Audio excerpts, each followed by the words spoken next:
И персы, и таджики относятся к иранским народам.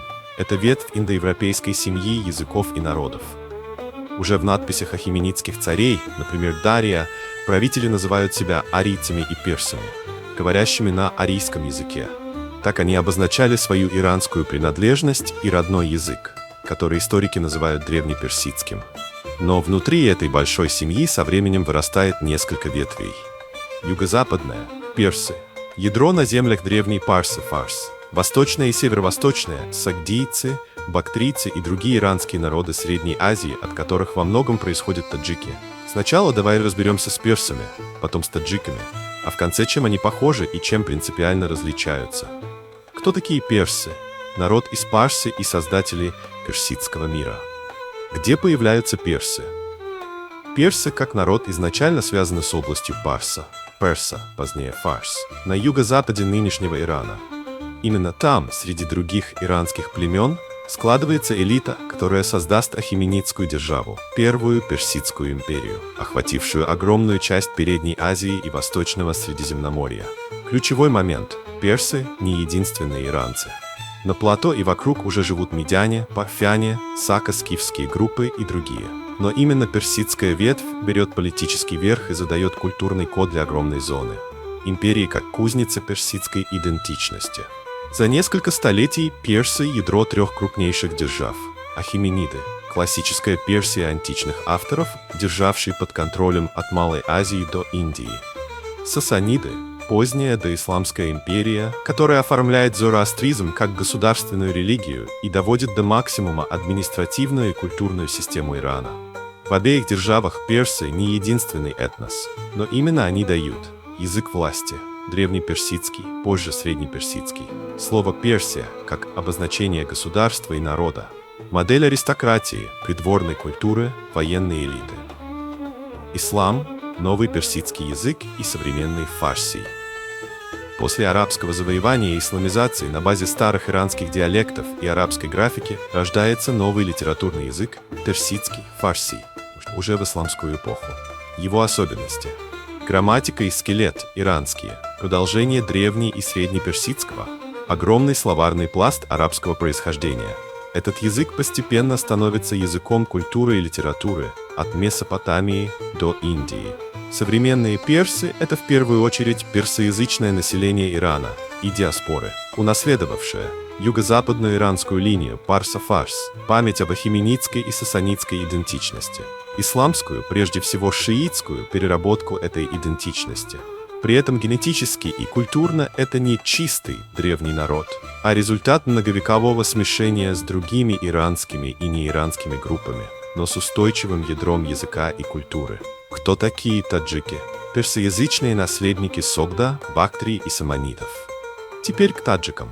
Здесь главное помнить, таджики не ответвление персов из Ирана, переехавшие в горы, а потомки оседлых иранских народов самой Центральной Азии. Глубокий фундамент – Согдиана и Бактрия. Сердце будущих таджикских земель в древности. Регионы Согдиана и Бактрия. Согдиана – область между Амударьей и Сырдарьей, примерно территория нынешнего Узбекистана и Таджикистана, с центрами в Самарканде, Бухаре, Панджикенте. Население – иранский народ сагдийцы, говорящий на восточно-иранском языке сагдийском. Бактрия – область к югу от Амударьи, вокруг древнего Балха. Население – бактрийцы, тоже восточно-иранский народ. Сагдийцы и бактрийцы – не периферия. Они строят города, ремесленные центры и ирригацию. Играют ключевую роль на шелковом пути как торговцы и посредники между Китаем, иранским миром и Средиземноморьем. Распространяют иранскую культуру и религии. Зороастризм, манихейство, буддизм по всей Центральной Азии. Что происходит с их языками и идентичностью? Постепенно, после исламских завоеваний и подъема нового персидского языка, происходит важный сдвиг. Старые восточноиранские языки, сагдийский и бактрийский, отступают.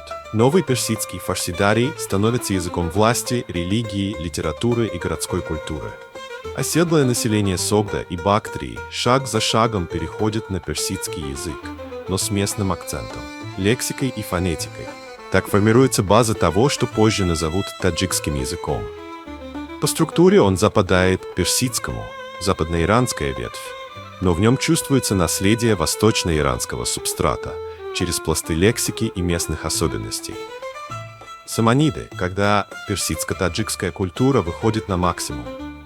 Ключевой политический момент для будущих таджиков – эпоха саманидов. Их государство с центром в Бухаре и Самарканде в исламскую эпоху становится ядром персоязычной культуры в Центральной Азии. Что важно, государственный и культурный язык персидский, фарси-дари, на котором пишут и создают поэты и ученые. В окружении саманидов живут и работают такие фигуры, как Рудаки, позднее Авиценна и другие представители золотого века персидской культуры. Именно саманиды поддерживают развитие местных традиций, образование, литературы и персидского языка как носителя своей неарабской идентичности. Для современного Таджикистана саманидская эпоха – признанный исторический фундамент нации и государственности. Правитель Исмаил Самани рассматривается как один из символических отцов таджикской идентичности. Слово «таджик» – как оно возникает? Термин «таджик» исторически появляется не как чисто национальное, а как социально-этнокультурное обозначение. В тюркских источниках им часто называют оседлых персоязычных жителей городов и оазисов, в отличие от кочевых тюркских групп. Постепенно слово закрепляется именно за этим оседлым персоязычным населением Центральной Азии, наследниками сагдийцев, бактрийцев и других местных иранцев. Иначе говоря, таджики – это не персы, ушедшие на северо-восток, а оседлые иранские народы Средней Азии, персоязычные потомки сагдийцев, бактрийцев и соседних иранских групп. Население, для которого персидский язык стал литературной и городской нормой при саманидах и после них. Многие современные исследования формулируют это прямо. Таджики – древнейшее оседлое население региона, потомки арийских, иранских племен Средней Азии, связанных с Согдом, Бактрией и саманидской традицией. Язык – фарси, дари, таджикский – это одна линия. С точки зрения языкознания, современный иранский фарси, афганский дари, таджикский язык – три формы одного персидского языка, с региональными особенностями произношения, лексики и орфографии. Различия. В Иране фарси на основе арабской графики с собственными фонетическими стандартами. В Афганистане дари более консервативный в некоторых чертах. В Таджикистане таджикский, в советскую эпоху переведенный на кириллицу, с сильным влиянием русской лексики, но по грамматике остающийся персидским языком. Общее ядро, базовая грамматика, значительная часть корневого словаря, классическая персидская литература, Рудаки, Фердауси, Саади, Хафиз, общий фундамент для всех трех ветвей. Персы и таджики, в чем общность, в чем различие? Сводим все в одну картинку. Общее. Оба народа приранским народам, их культурное ядро построено вокруг персидского языка и персидской литературной традиции. Оба наследуют доисламским иранским цивилизациям, но уже через фильтр исламской эпохи. Различия по адресу и историческим корням. Персы по исходному ядру, юго-западная ветвь, связанная с Парсой, Фарсом, ахименидами и сасанидами. Таджики – северо-восточная ветвь оседлых иранцев Средней Азии, происходящая в основном от сагдийцев, бактрийцев и других местных иранских групп, перешедших на новый персидский язык. Различия по историческим золотым векам. Для персов огромную роль играют доисламские империи и персидское возрождение в Иране в исламскую эпоху. Для таджиков фундаментом становятся саманиды, персоязычное государство Средней Азии, где формируется персидско-таджикская урбанистическая культура Бухары, Самарканда, Панджикента. Итог без воды. Персы – иранский народ, изначально связанный с областью Парса на юго-западе Ирана, давший имя Персия, создатель Ахименидской и Сасанидской империй и наследник их культурной и языковой линии. Таджики – персоязычное оседлое население Центральной Азии, потомки древних восточно-иранских народов Согда и Бактрии, которое в исламскую эпоху приняло новый персидский язык и при саманидах сформировало свою городскую, литературную и государственную традицию. Язык персов и таджиков – ветви одного персидского ствола. Различия – региональные и исторические, а не принципиально другие языковые семьи. Спасибо каждому, кто на топчане. Я читаю все комментарии каждый. Поддержка, вопросы, критика – все это помогает делать канал сильнее. Если вы давно с нами, напишите честный отзыв. Если недавно, расскажите, как нашли канал. Это важно и для меня, и для будущих зрителей. И прошу об одном – поделитесь каналом с одним человеком. другу, подруге, брату, сестре, тем, кому это действительно зайдет. Так мы растем быстрее и сильнее. Желаю каждому любопытства, ясной головы и людей рядом, которые понимают вас. В Instagram выходят авторские рилсы, коротко, глубоко, красиво. Загляните, поддержите. Спасибо, что мы вместе. Лучшее впереди.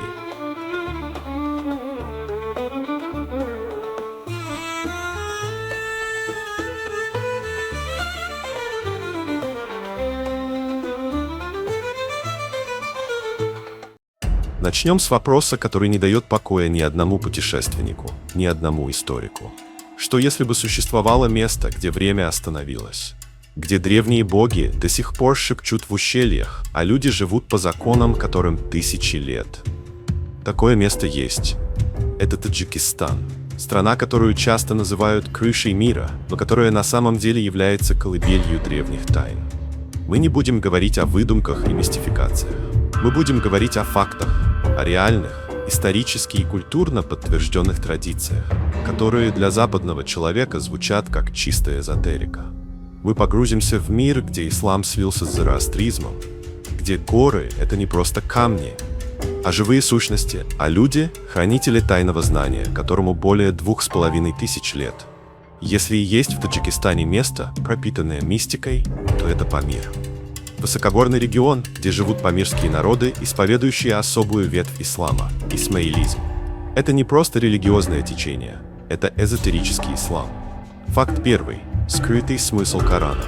В отличие от суннитов, исмаилиты верят, что Коран имеет не только внешний, явный смысл – захир, но и внутренний, скрытый смысл – батин. Постижение этого батина – это путь духовного совершенствования, который ведет человека к истинному знанию. Это и есть чистая эзотерика, поиск тайного знания, скрытого за внешними формами. Факт второй. Живой имам. Исмаилиты верят в живого имама, прямого потомка пророка Мухаммада, который является духовным лидером общины. Сегодня это Ага хан IV. Имам для них – это не просто религиозный деятель, а божественный свет, нур, который ведет общину. Это концепция, которая делает их веру невероятно личной и мистической. Факт третий. Зороастрийский след. Памирские дома – это архитектурный символ синкретизма. В центре каждого традиционного памирского дома стоят 5 столбов.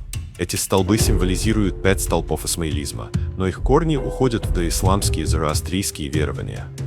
Каждый столб имеет свое имя и значение, связанное с членами семьи пророка, но их расположение и сакральность – это наследие древнего культа огня и света.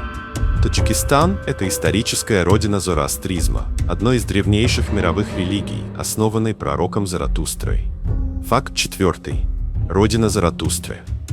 Многие ученые считают, что Заратустра родился именно на территории современного Таджикистана или близлежащих регионов. Его учение, основанное на борьбе добра, Ахура Мазда и зла Ангра-Майню, пронизало всю культуру региона. Факт пятый. Культ огня. Зороастризм – это религия огня. Огонь для них – это не божество, а символ чистоты, мудрости и света Ахура Мазды. В Таджикистане до сих пор сохранились места, связанные с этим культом. Например, древний город Пенджикент, где были найдены остатки зороастрийских храмов. Факт шестой. Благая мысль, благое слово, благое дело. Главный эзотерический принцип зороастризма – хумата, хухта, хваршта. Благая мысль, благое слово, благое дело. Это не просто моральный кодекс. Это практика духовного очищения, которая влияет на судьбу человека после смерти. Эта триада стала основой для многих суфийских идей и до сих пор является частью народной мудрости. Суфизм, мистическое течение в исламе, оказал колоссальное влияние на Таджикистан. Факт седьмой. Суфийские святыни. Таджикистан усеян мазарами, гробницами святых суфиев. Эти места являются настоящими местами силы. Люди приходят туда не просто помолиться, а получить баракат, божественное благословение. Это живая традиция, где грань между мистикой и реальностью стирается. Факт восьмой. Худжандский шейх. Одним из самых почитаемых суфиев является шейх Муслихиддин Худжанди, живший в XII веке. Его мавзолей в Худжанде – это центр паломничества. Суфии верили, что через таких святых можно достичь прямого контакта с Богом, минуя формальные обряды. Это эзотерический путь, доступный только избранным. Факт девятый. Зикр – ритм Вселенной. Суфийская практика зикр, поминание имени Бога, это медитативная, ритмическая практика, которая вводит адептов в состояние транса. Это не просто молитва, это техника изменения сознания, направленная на слияние с Божественным. В Таджикистане до сих пор можно встретить общины, практикующие громкий ритмичный зикр. Несмотря на ислам, в Таджикистане сохранились древние доисламские верования, которые проявляются в повседневной жизни. Культ чинар. В Таджикистане существует культ чинар, древних, могучих деревьев. Эти деревья считаются священными и являются местом поклонения. Люди привязывают к ним ленточки, прося о здоровье или удаче. Это явный след анимизма, веры в одушевленность природы. Алмасти – дикий человек. На Памире до сих пор ходят легенды о диком человеке – Алмасти. Это не просто сказка, это часть народной мифологии, которая отражает страх перед неизведанным и уважение к силам природы.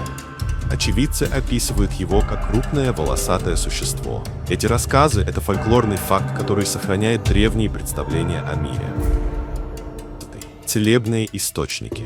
Множество горячих и минеральных источников в Таджикистане считаются священными и целебными. Например, источник Биби Фатима и Захро на Памире. Люди верят, что вода из этих источников обладает баракатом и может исцелять. Это не просто курорт, это место паломничества, где физическое исцеление неразрывно связано с духовным. Чтобы понять глубину мистического наследия Таджикистана, нужно вспомнить о человеке, который принес сюда Запад – Александре Македонском. Александрия Крайняя. На территории современного Худжанда, на берегу реки Сырдарья, в 329 году до нашей эры Александр Македонский основал город Александрия Эсхата, Александрия Крайняя. Это был самый дальний форпост его империи, граница между цивилизацией и неизведанным. Легенда о Геракле. С этим городом связана мистическая легенда, которая связывает его с греческим героем Гераклом. По преданию, именно здесь Геракл совершил один из своих подвигов. Эта легенда не просто миф, а культурный факт, который показывает, как древнегреческая мифология вплелась в местный фольклор, создав уникальный синкретизм Востока и Запада. Двурогий Искандар. В исламской традиции Александр Македонский известен как Искандар Зуль-Карнайн, Двурогий Искандар. Это имя, упомянутое в Коране, имеет глубокий эзотерический смысл.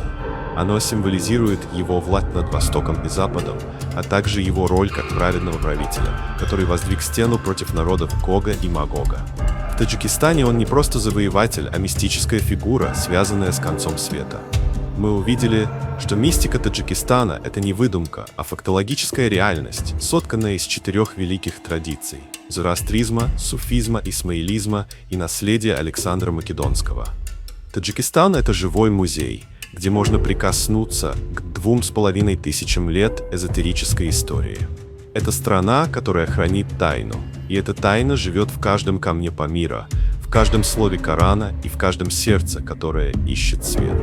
Пусть это путешествие в мир тайн Таджикистана станет для вас началом нового, глубокого понимания этого удивительного края.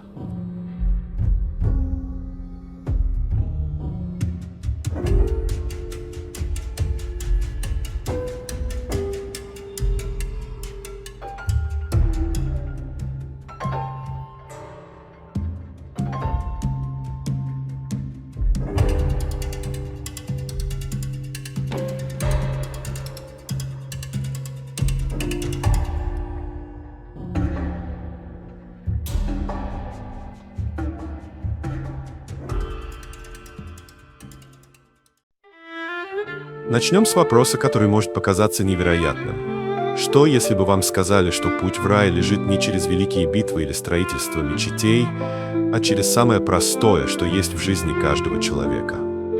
Что, если бы этот путь был буквально у вас под ногами? Исламская традиция, зафиксированная в достоверных хадисах, утверждает, рай находится под ногами матерей. Это не поэтическая метафора. Это прямое указание на высочайший, непревзойденный статус женщины-матери в этой религии. В доисламской Аравии в эпоху джахилии женщина не имела прав, а рождение девочки считалось позором. Ислам не просто улучшил ее положение, он вознес его на высоту, не имевшую аналогов в истории. Чтобы понять эту революцию, нужно обратиться к первоисточникам, священному Корану и сунне пророка Мухаммада, да благословит его Аллах и приветствует.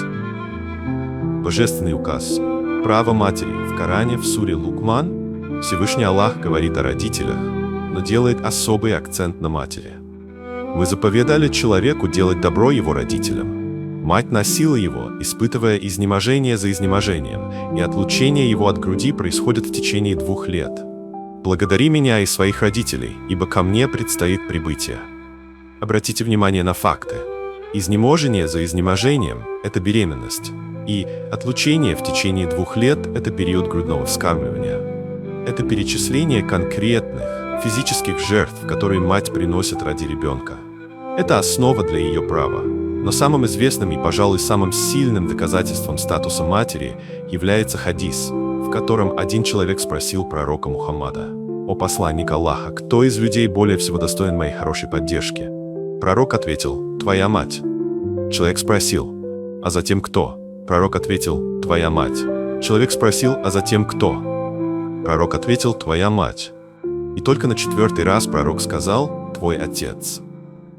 Это правило 3 к 1. Мать, мать, мать, затем отец является уникальным в мировых религиях и правовых системах. Оно не умаляет роль отца, но подчеркивает, что материнская жертва, связанная с рождением и ранним воспитанием, требует тройного воздаяния. Мать как педагог. Тарбия. Роль матери в исламе не ограничивается биологической функцией. Ее главная миссия – это тарбия, то есть воспитание, формирование личности, основанное на вере иман и нравственности ахляк. Мать – это первый университет для ребенка. Она закладывает фундамент его мировоззрения в самые критические первые 7 лет жизни. Именно она учит ребенка первым словам. И если эти слова – слова поминания Аллаха, то это семя веры, которое прорастет на всю жизнь. Исламская юриспруденция или фикх признает это, отдавая матери преимущественное право на опеку над детьми в раннем возрасте. Это не просто право, это обязанность по защите и воспитанию. Мать воспитывает не только для семьи, но и для уммы, всемирной общины мусульман. Каждая праведная мать – это строительница общества. Если она воспитает одного праведного сына или дочь, то это будет продолжающаяся милостыня, садака джария для нее даже после ее смерти. Методы тарбии – от примера до истории. Как же мать выполняет эту великую миссию? Ислам не оставляет ее без руководства. Во-первых, это личный пример. Мать является живым воплощением исламской этики. Ребенок впитывает ее манеру речи, ее терпение, ее отношение к молитве и к людям. Невозможно научить ребенка искренности, если мать сама не искренна. Во-вторых, это искусство повествования. Исламская традиция богата историями о пророках и праведниках. Мать использует эти истории, чтобы привить ребенку понятие о добре и зле, о справедливости и милосердии. Она рассказывает о пророке Мухаммаде, да благословит его Аллах и приветствует, о его сподвижниках, о великих женщинах ислама. В-третьих, это мягкое, но последовательное дисциплинирование. Пророк Мухаммад, да благословит его Аллах и приветствует, сказал: «Повелевайте своим детям совершать молитву, когда им исполнится 7 лет, и наказывайте их за ее невыполнение, когда им исполнится 10 лет, и укладывайте их спать раздельно». Этот хадис устанавливает четкие возрастные рамки для обучения и ответственности. С 7 до 10 лет – это период обучения и мягкого принуждения. После 10 – период, когда ребенок уже несет ответственность. В-четвертых, это роль матери в сохранении Корана. Сколько великих хафизов, людей, знающих Коран наизусть, обязаны этим своим матерям. Именно мать, читая Коран ребенку еще в утробе, а затем слушая его первые попытки чтения, закладывает основу для этого великого знания. Права матери в фикхе – защита законом. Высокий статус матери в исламе закреплен не только в моральных наставлениях, но и в строгих юридических нормах фикха, исламского права. Хадана – право на опеку. В случае развода исламское право отдает матери преимущественное право на хадану – опеку над детьми. Это право сохраняется до тех пор, пока ребенок не достигнет возраста, когда он может самостоятельно выбрать, с кем ему жить. Для мальчиков этот возраст обычно наступает в 7 лет, для девочек в 9 или 11 лет, в зависимости от мазхаба, правовой школы. Причина этого проста и логична. В раннем возрасте ребенок больше всего нуждается в материнской заботе, ласке и внимании. Юристы ислама признают, что никто не может заменить мать в этом критическом периоде.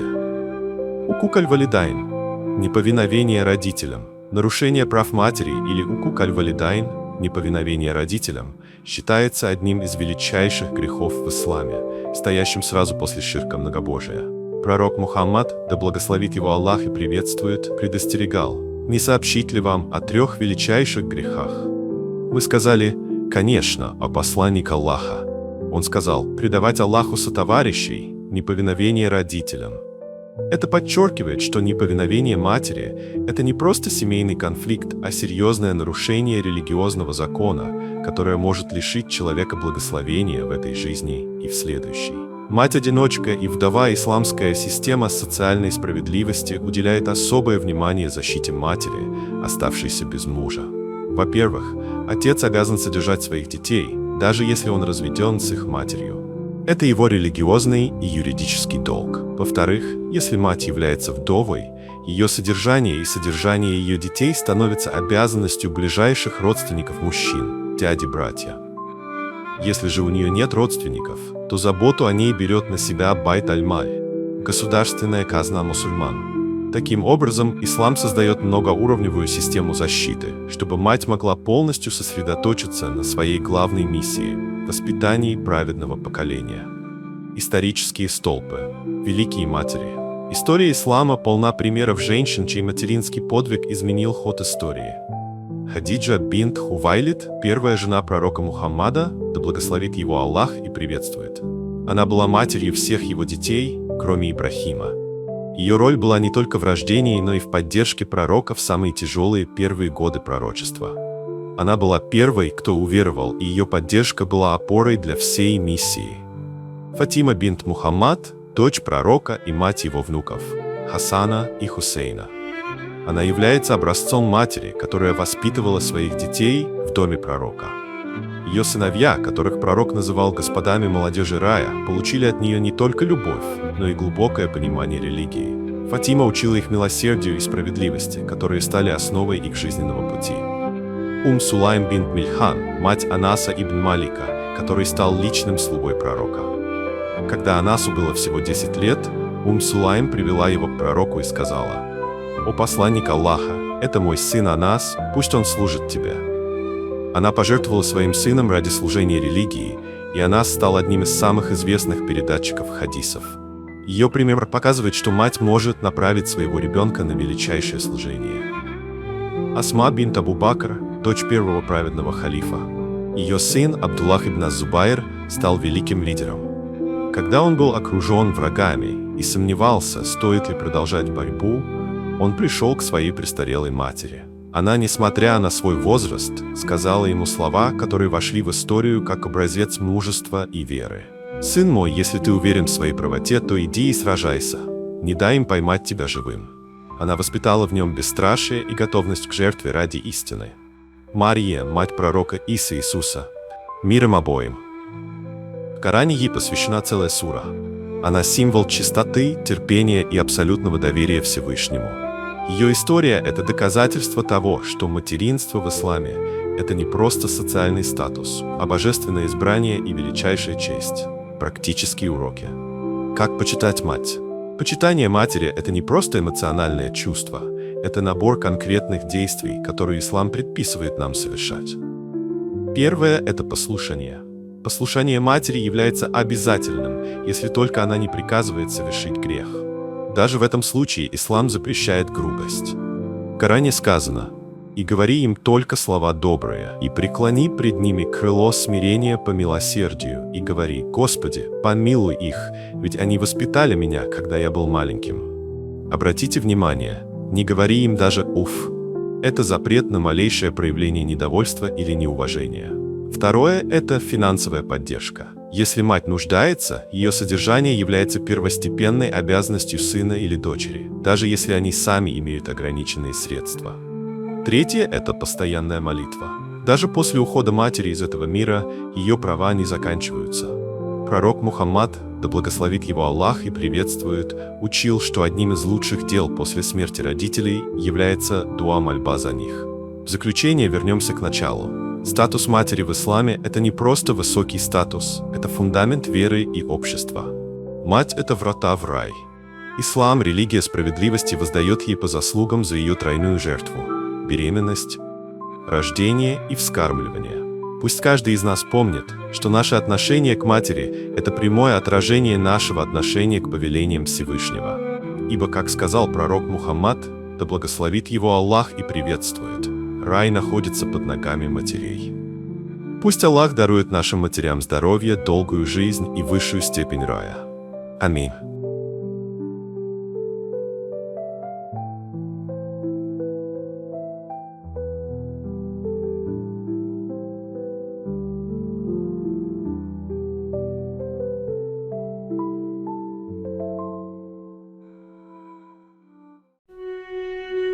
Представь, долгие века люди гадают, где начинается судьба, когда решается путь человека, как определяется то, что он встретит, потеряет, за что будет бороться, что получит, кого полюбит, кого потеряет.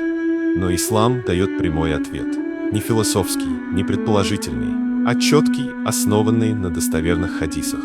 Судьба каждого человека, его удел, его жизнь, его деяния и его финал записывается еще до рождения, когда он всего лишь маленькое творение внутри утробы матери. И вот сейчас мы пройдем этот путь шаг за шагом. Без мифов, без сказок, без выдумок, как то, что передано в достоверной исламской традиции. В исламском учении есть знание, которое поражает масштабом. Повествует, что судьба всех творений была записана за много веков до создания небес и земли. То есть до того, как появился свет солнца, до того, как появилась земля, до того, мол, как появился человек, уже был записан свод всего, что существует. То, что будет происходить, ничто не ускользнет от знания Аллаха. Но человеку особенно важно другое, когда именно записывается его личная судьба, связанная с его жизнью. И вот здесь начинается самое удивительное. Многие слышали фразу «за 40 дней до рождения». Но важно понимать правильно. Эта цифра входит в описание 3 этапов, каждый из которых длится 40 дней. В достоверном хадисе говорится, человек внутри утробы проходит 3 состояния. Первые 40 дней – капля, нитва, следующие 40 дней – сгусток, аляка, и еще 40 дней – кусочек плоти мука. И вот после этих 40 дней к формирующемуся человеку посылается ангел. Это центральная точка рассказа, это момент истины. Потому что именно в этот миг ангел получает веление записать самое главное. Исламская традиция передает, когда тело человека сформировано, ангелу приказано записать 4 вещи. Именно они определяют путь человека. Его удел – риск, то, чем он будет жить. Какие у него будут источники пропитания. Какие возможности откроются, какие закроются. Сколько добра и благословений будет в его состоянии. Его срок жизни – аджал. Сколько он проживет, дни, годы, когда завершится его земной путь. Ни на миг раньше, ни на миг позже. Его дела аамал. То, что он совершит, доброе, злое, важное, пустое. Все, что составит ткань его жизни. Будет ли он счастлив или несчастлив в итоге. Это не про эмоции. Это про финал человека. В каком состоянии он придет к смерти, какая будет его участь, какой конец пути ему будет дан. 4 вещи, записанные в момент, когда человек еще не успел сделать ни единого шага. Что это значит для человека? С одной стороны, судьба записана. С другой, человеку дан разум, выбор, воля, ответственность. И никто не знает своей судьбы. Никто не знает, каким будет его конец. Поэтому в исламе нет фатализма. Ты не говоришь «у меня все предрешено, я ничего не буду делать». Ты живешь, делаешь, борешься, принимаешь решения. Но внутри знаешь, что бы ни случилось, это не случайность, это не хаос. Это часть более большого точного плана. Записано, но не потеряно. Предопределение не означает, что человек как кукла. Хадисы говорят, человек может жить как праведный, но его конец решит путь его судьбы. Может жить как грешник, но в конце совершить дело, которое станет спасением. И это учит уважению к каждому дню, каждому выбору, каждому повороту судьбы. Наиболее трудный вопрос – где воля, где предопределение? Исламские ученые объясняют, есть воля Аллаха абсолютная, и есть воля человека ограниченная, но реальная. Человек выбирает, но Аллах знает, какой путь он выберет. И эта божественная мудрость охватывает все. Для чего человеку знать об этом? Не для того, чтобы бояться, и не для того, чтобы сдаться, а для 3 вещей. Спокойствие. Если что-то уходит, оно не твое. Если что-то приходит, оно тоже было предназначено. Ответственность. Каждый миг твоей жизни – твой выбор. Даже если путь уже известен Аллаху, ты проживаешь его сам. Надежда. Никто не знает своей конечной участи. Ни один человек не может сказать «я обречен» или «я спасен». Путь открыт. Момент, который переворачивает психику. Когда человек понимает, что его судьба записана еще до рождения, внутри появляется странное чувство, смирение, глубина и какая-то особенная уверенность. Потому что если все, что с тобой происходит, было написано до появления мира, то значит, твой путь не ошибка, не случайность, не хаос. Это часть божественной мудрости. И каждый шаг ведет туда, где ты должен быть. 40 дней, потом еще 40, и еще 40. 120 дней развития. Маленькая частица внутри утробы. И огромный, безграничный, вечный план судьбы. Рядом с ней. И человек, появляясь на свет, не знает ничего. Но его путь уже известен тому, кто создал его. И вся земная жизнь — это не чтение сценария. Это проживание пути, который написан мудростью и проходит через сердце каждого человека. А с каким сердцем пройдешь ты, решаешь только ты. Есть одна вещь, о которой редко говорят. Когда судьба записана, человек не чувствует этого. Он идет по жизни, думая, что шагает в неизвестность. Но Аллах уже знает, с кем ты встретишься, кого ты потеряешь, кто станет испытанием, кто станет милостью, кто станет твоей дверью в рай. Иногда ты вступаешь в отношения, которые кажутся случайными. Но в реальности это давно записанная линия твоего пути. Иногда человек входит в твою жизнь на 1 сезон, иногда на всю жизнь. И каждый по записи сделан еще до твоего рождения. У каждого человека есть свой таймер, о котором он не знает. Таймер его возможностей, таймер его испытаний, таймер его благ, тревог, встреч и потерь. Человек чувствует спешку, страх, сомнения. А в реальности ничего не произойдет ни на миг раньше, ни на миг позже. Потому что все на своем месте, в свое время. И иногда то, что задерживается, чтобы прийти сильнее. А то, что приходит рано, приходит, чтобы чему-то научить. В исламском учении говорят, есть записанное, и есть то, что меняется по мольбе. Это не отмена предопределения, это часть него. Есть то, что всегда было твоим, и есть то, что могло стать твоим, если бы ты обратился к Аллаху, если бы просил, если бы стремился. Молитва не ломает судьбу. Она открывает ту ветвь, которая была предназначена для тех, кто умеет просить. Это возвращает человеку силу. Ты не просто плывешь по написанному, ты можешь открывать новые двери. Есть моменты, когда жизнь делится на до и после. И часто человек не понимает, почему именно этот день, это слово, это событие меняет его направление. Но в божественном плане есть особые точки, моменты, которые пробуждают душу. Они приходят через потерю, радость, встречу, ошибку, неожиданное испытание. И каждая такая точка – не случайность, а переключатель пути.